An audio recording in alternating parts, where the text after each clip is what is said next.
오늘은 깨어 있으라 라는 말씀으로 함께 하나님 말씀 나눠보겠습니다. 영화 중에 재난 영화를 제가 좀 많이 보는 편입니다. 재난 영화 중에 2012라는 영화가 있어요. 혹시 보셨나요? 2012. 이 영화도 이제 재난 영화입니다. 지구에 종말이 오는 내용을 다루고 있는 재난 영화예요. 제목에서도 알 수 있듯이 이 영화에서는 언제 종말이 올 거라고 설정했을까요?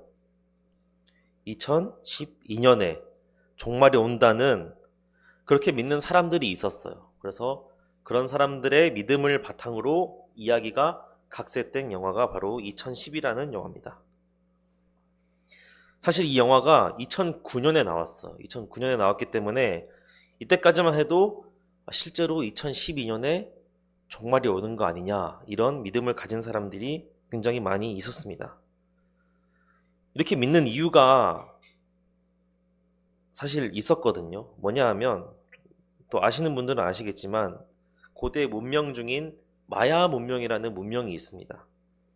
그 마야 문명의 어떤 역사 중에 굉장히 세세하게 기록된 달력이 있었어요. 근데 그 달력이 언제까지만 있었을까요? 2012년도까지만 있었던 거예요. 그러니까 이 사람들이 생각하기에, 이 마야인들이 미래를 볼 줄 아는 사람들인데 달력이 2012년도까지밖에 없다? 그러면 이 지구가 2012년도에는 종말을 맞이하겠구나, 이렇게 생각을 한 사람들이 많았다는 거예요. 하지만 시간이 지나고 마야 문명의 2012년 이후의 달력이 또 발견이 되었습니다. 그래서 2012년 종말설은 거짓으로 판명이 났죠. 근데 이 영화를 보면 영화에서는 실제로 종말이 오고 있었어요.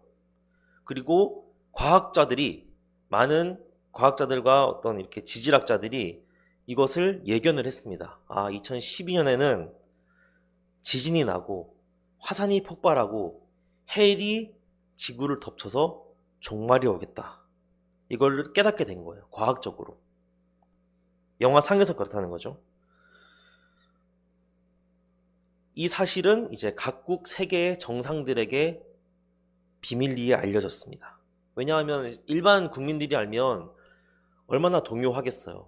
예를 들어서 2009년이 영화의 배경이라면 3년 뒤에 멸망한다고? 그럼 내가 뭐하러 열심히 일하겠어? 그냥 범죄나 저지르고 하고 싶은 거 하고 세상이 아주 엉망이 될 거 아닙니까? 그러니까 사람들은 비밀리에 아주 높은 사람들만 이 사실을 공유했던 거예요. 그래서 미국을 비롯해서 중국, 러시아, 아주 강대국들의 고위 관료직들, 소위 말해서 가치가 매우 높은 사람들 있잖아요. 그런 사람들에게만 이제 알려지게 됩니다. 그러자 이들은 자기들끼리라도 모든 사람을 구할 수 없으니까 우리끼리라도 한번 살아보자 하고 살 방법을 강구합니다. 결국에는 이 바다의 수위가 엄청나게 상승해서 모든 육지가 덮을 것이라고 예상을 했었거든요. 그래서 프로젝트를 만들어요. 우리가 어떻게 하면 살아날 수 있을까? 사실 과거에 이런 일이 있었죠. 모든 육지가 바다에 잠긴 적이 있었죠. 언제였죠? 노아 홍수 때 모든 육지가 물에 잠기게 됐습니다. 그래서 이 사람들도 이거다 하고 엄청나게 거대한 최신 방주를 만들기 시작합니다. 비밀리에요. 그리고 방주가 아무리 커도 모든 사람이 탈 수는 없겠죠. 또 고위 관료직도 얼마나 세계 많겠어요.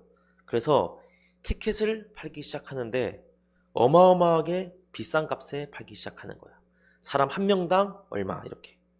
얼마인지는 정확하게 기억이 안 나는데 아마 달러로 나와 있었거든요. 유로나. 굉장히 비쌌어요. 결국 때가 이르렀습니다. 지진이 나기 시작했어요. 세계 곳곳에 화산들이 폭발했습니다. 이로 인해서 엄청난 해일이 땅을 뒤덮기 시작했습니다.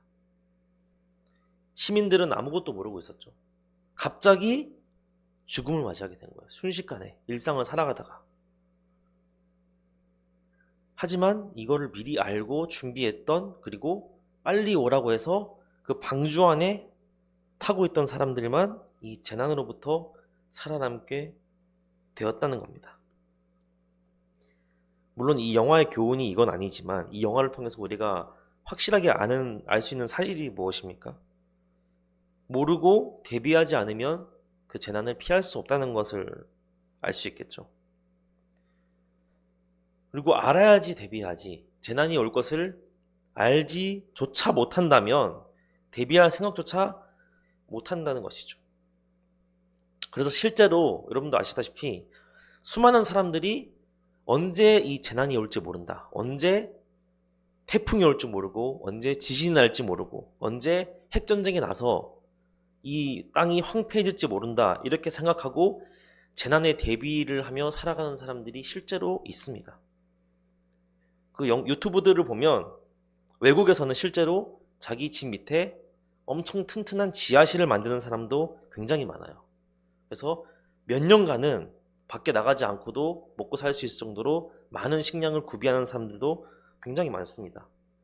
심지어 정말 심한 사람은 핵이 터져도 여기서는 안전하게 그런 방어막들을 만들어서, 그런 요새들을 수많은 돈을 들여서 만드는 사람들도 굉장히 많다고 해요. 여러분들은 이런 재난에 대비가 되어 있으신가요? 사실 우리는 이보다 더한 세상의 종말을 이미 알고 있는 사람들입니다. 여러분들 다 알고 계시죠? 그때가 언제인지를 모를 뿐이지 분명히 이 세상의 끝은 올 것이다, 그리고 어떤 식으로 올 것이라는 것도 이미 알고 있습니다. 바로 예수님의 재림이죠. 그때가 되면 모든 세상이 하나님의 심판대 앞에 설 것이며 모든 사람이 자신의 죄에 따라 심판을 받게 될 것이라고 성경은 분명히 말하고 있습니다. 다만 그 중에서 다 같이 죄를 지었지만 예수님을 믿는 사람들만 그 심판에서 벗어나 구원을 얻는다는 것도 알고 있어요. 그 사실을 알고 있는 것이 바로 우리 그리스도인들입니다. 이건 특권이에요, 특권. 우리가 계속 잊어버려서 그렇지 엄청난 특권입니다. 그리고 이러한 특권은 우리가 어떤 돈을 주고 산 것도 아니고, 특별한 재능으로 얻은 것도 아니고, 높은 지위를 가졌기 때문에 얻은 것도 아닙니다. 하나님의 은혜로 선물 받은 거예요. 그리고 이 종말에 대한 이야기를 들었다고 해서 다 믿지 않는 것처럼, 하나님에 대해서 들었다고 해서, 예수님에 대해서 들었다고 해서 그거를 알고 그걸 믿는다고 할 수도 없습니다. 즉, 이 자리에 나와서 예배를 드리고 있는 우리 모두는 엄청난 특권을 가지고 있는 사람들이다, 이거를 말씀드리고 싶은 거예요. 제가 장교 훈련을 받을 때였습니다. 장교 훈련은 기초 군사 훈련이 4개월이고 장교가 돼서 또 장교 훈련을 또 4개월 동안 받거든요. 총 8개월의 훈련을 받는데, 처음 4개월 기초 군사 훈련을 받는 4개월 동안 이제 훈련을 받을 때 이제 한 3개월이 지나가고 있었어요. 그때 정말 중요한 모든 그 장교 후보생들의 관심이 집중되는 이벤트가 하나 있었는데, 바로 자대 배치가 되는 순간입니다. 자대 배치. 자대 배치는 임의로 되거든요. 어디 갈지를 모르는 거예요. 똑같이 내가 장교 훈련을 받고 똑같이 임관한 내 동기더라도 자대가 어디로 배치되냐에 따라서 굉장히 이 군 생활이 달라지게 됩니다. 그렇겠죠? 굉장히 긴장되고 다들 이제 조마조마하면서 내 자대가 어딘지 기다리는 순간이 있었습니다. 그리고 자대 배치가 결정된 순간 어디서는 환호성이 터졌고 어디선가는 절망의 소리가 들렸습니다. 그리고 또 어디선가는 이제 놀리기 시작하죠. 절망한 친구들은 어디 친구들이었을까요? 네, 최전방, 강원도. 우리가 이름만 들어도 그 춥고 높은 곳 있잖아요. 양구 이런데, 인제 이런데 배치된 친구들은 절망했습니다. 특히 여기서도 최전선 부대에 배치가 되면 경계 근무를 서야 돼요. 이게 무슨 뜻이냐? 실제로 매일 작전을 한다는 겁니다. 북한이 쳐들어올지 계속 긴장하면서 그것을 주시하면서 경계해야 되는 그 작전에 매일 투입되는 그런 부대로 배치가 된 것이죠. 북한이 쳐들어올까 긴장하는 것도 있고, 실제로 그 부대는 병사들에게 실제 총과 총알을 지급하거든요. 작전 들어갈 때. 그러니까 북한군보다 더 무서운 게 이 병사들이 사고치지 않을까. 이게 더 무서운 거예요. 그런 수많은 스트레스를 받는 부대가 바로 최전선 부대입니다. 그리고 이제 장교들은 퇴근을 할 수 있잖아요. 근데 퇴근을 해도 아무것도 없어요. 왜냐하면 산골짜기에 처박혀 있거든요. 퇴근해도 할 수 있는 것도 아무것도 없고 갈 수 있는 것도 없습니다. 차를 타고 한두 시간은 나와야 편의점이 있을까 말까 하는 그런 도시에 있는 사람들도 있는 거죠. 휴가를 받아야지 비로소 도시를 가서 문화생활을 즐기고 그런 걸 할 수 있다는 거죠. 반면에 이 환호성을 지른 쪽이 있습니다. 어디였을까요? 실제로 제 동기 중에 한 명은 어디냐 물어봤더니 안산이라는 거예요. 부럽다. 실제로 뭐 수원, 대구, 서울에도 부대가 다 있거든요. 그런 부대에 배치된 친구들도 많이 있었습니다. 이런 부대를 후방부대라고 하는데 북한의 최전선에서 멀리 떨어져 있다는 거죠. 이런 부대는 전방부대랑은 조금 분위기가 다릅니다. 실제로 작전하지 않아요. 실제로 북한군과 대치하는 부대가 아닙니다. 주로 훈련만 하거나 아니면 교육을 하는 그런 부대도 많이 있어요. 그러니까 좀 덜 예민하겠죠. 부대 자체의 규칙이. 그리고 지켜야 하는 그런 규칙들도 많이 적습니다. 특히 장교들은 퇴근하면 바로 도시인 거예요. 제 친구도 수원역 근처 공군기지가 있거든요. 거기에 배치가 됐어요. 퇴근하면 영통구예요. 그러니까 매일같이 직장생활 하는 것처럼 얼마든지 퇴근하고 친구도 만나고 여자친구도 만나고 뭐 영화도 보고 이렇게 할 수 있다는 겁니다. 그러니까 전방부대 간 친구들과는 완전히 상반된 생활을 하게 되는 거예요.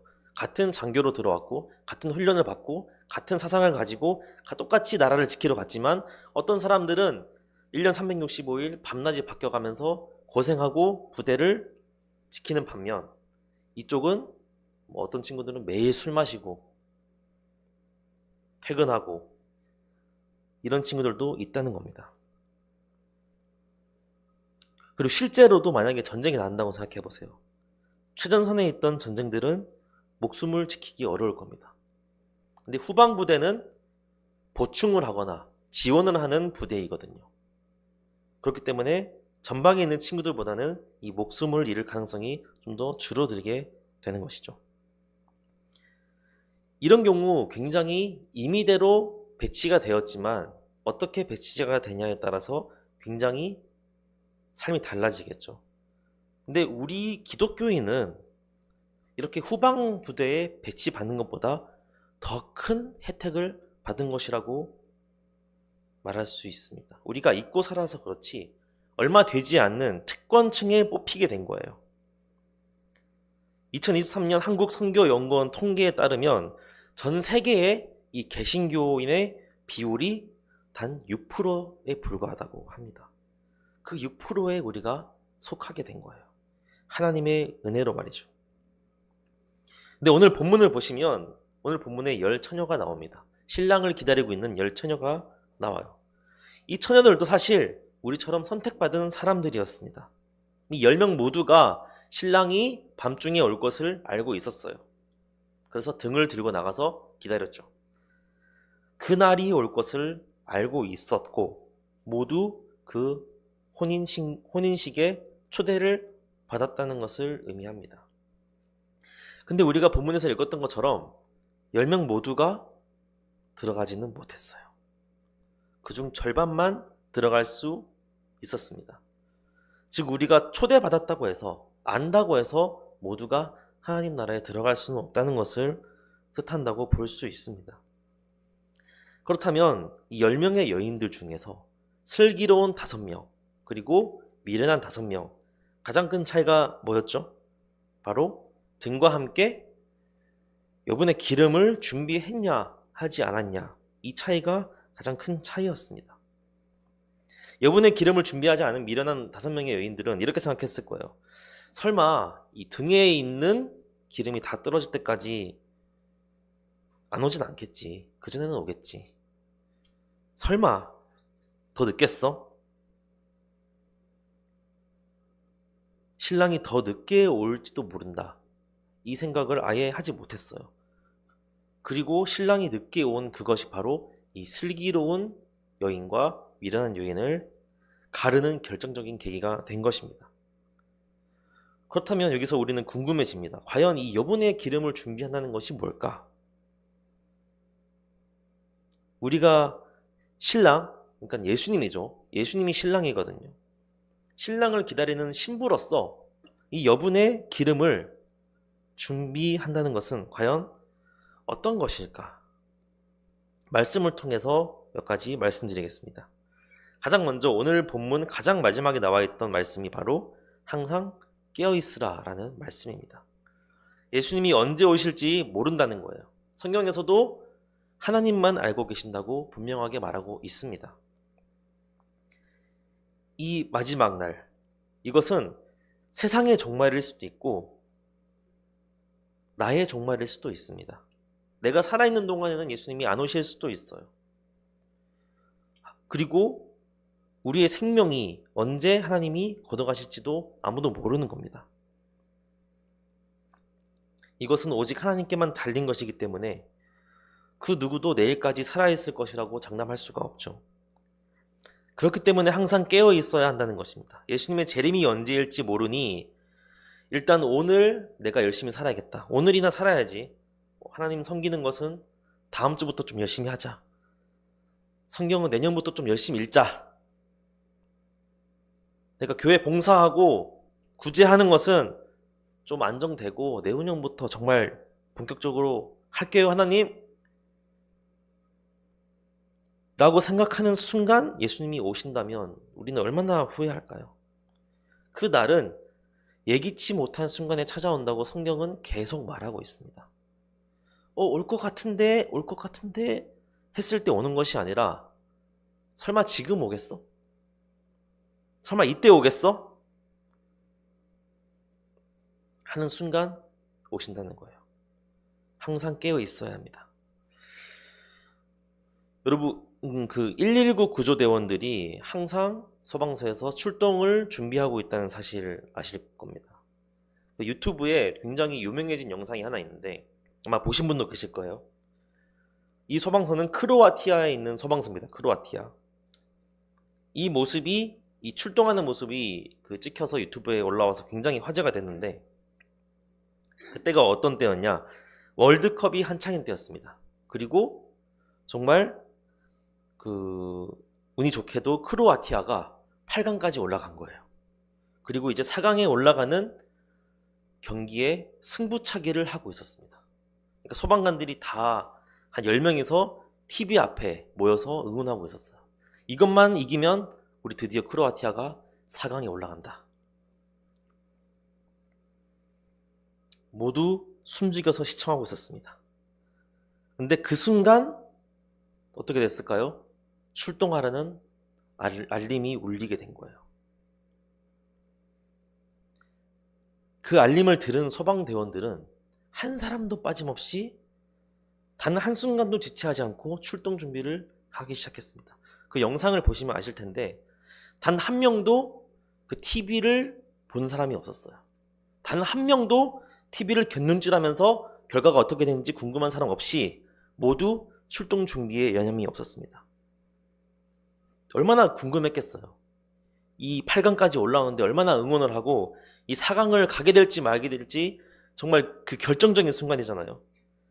하지만 소방대원들은 각자 자기가 맡은 그 역할대로 출동 준비만을 집중하였고 알람이 울리고 정확히 20초 만에 출동하게 됩니다. 우리도 이와 같습니다. 우리 기독교인도 우리도 뭐 TV로 볼 수 있어요. 월드컵도 볼 수 있어요. 현실에서 일도 할 수 있고 즐겁게 살아가는 것도 문제 없습니다. 하지만 이 소방대원들처럼 언제고 예수님의 재림을 맞을 준비가 되어 있어야 한다는 거예요.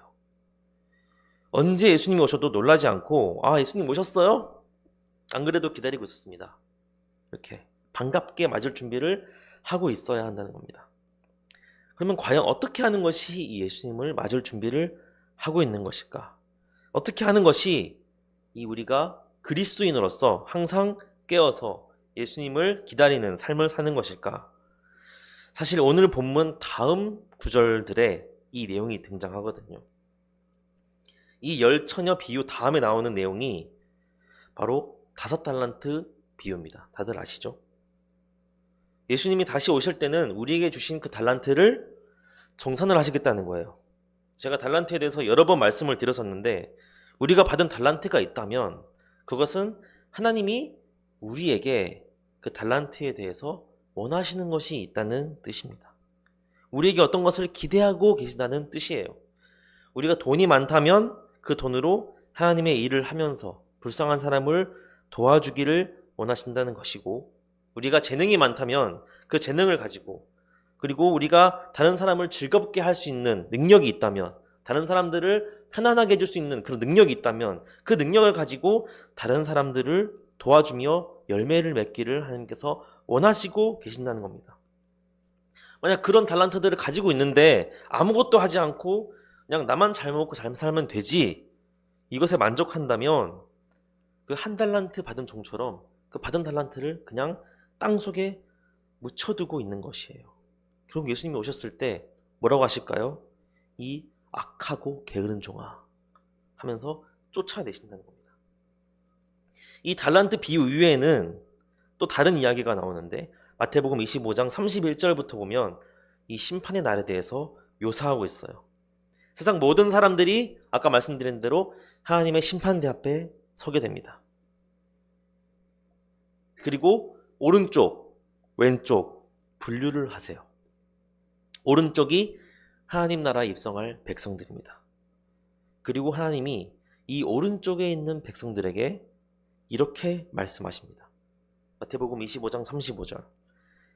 내가 줄일 때에 너희가 먹을 것을 주었고, 목마를 때에 마시게 하였고, 나그네 되었을 때에 영접하였고, 36절. 헐벗었을 때에 옷을 입혔고, 병들었을 때에 돌보았고, 옥에 갇혔을 때에 와서 보았느니라. 이렇게 말씀하셨어요. 그랬더니 오른쪽에 있던 백성들이 물어봤습니다. 저희가 그런 적이 없는데 우리가 언제 그랬습니까? 예수님, 하나님. 그러자 하나님이 대답하십니다.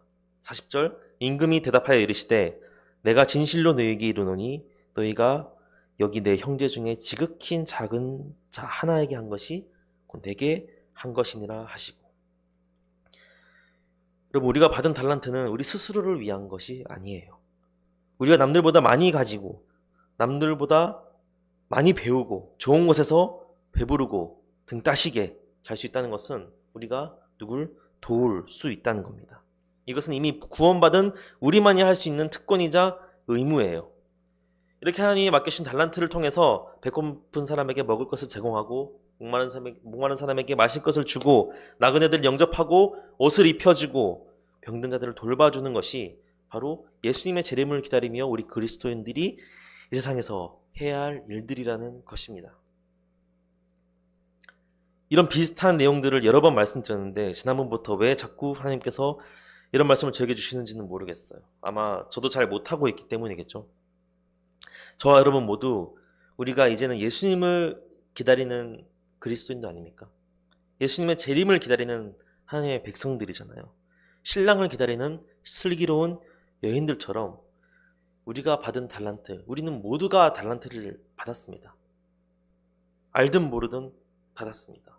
이것을 통해서 다른 사람을 돕고 내 주변 사람들을 사랑하며 사는 삶이 되기를 간절히 바랍니다.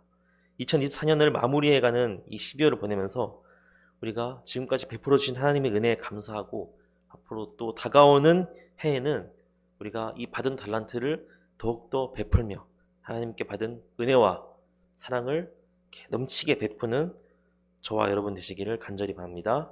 기도하겠습니다. 하나님 감사합니다. 신랑을 기다리는 10명의 처녀들이 모두 신랑이 올 것을 들었고 신랑이 올 것을 알았으며 모두 잔치에 초대되었습니다. 하지만 모두가 잔치에 들어가지 못했습니다. 등불과 함께 기름을 준비한 슬기로운 처녀들만이 하나님의 나라에 들어갈 수 있었던 것처럼 우리도 주님, 예수님이 오실 것을 기대하며 기다리며 우리에게 주신 그 사명, 우리에게 주신 달란트 그것들을 사용하며 우리가 받은 사랑과 은혜를 넘치게 나눠주는 참된 기독교인의 삶을 살 수 있도록 인도하여 주시옵소서. 예수님 이름으로 기도드렸습니다. 아멘. 찬양하겠습니다.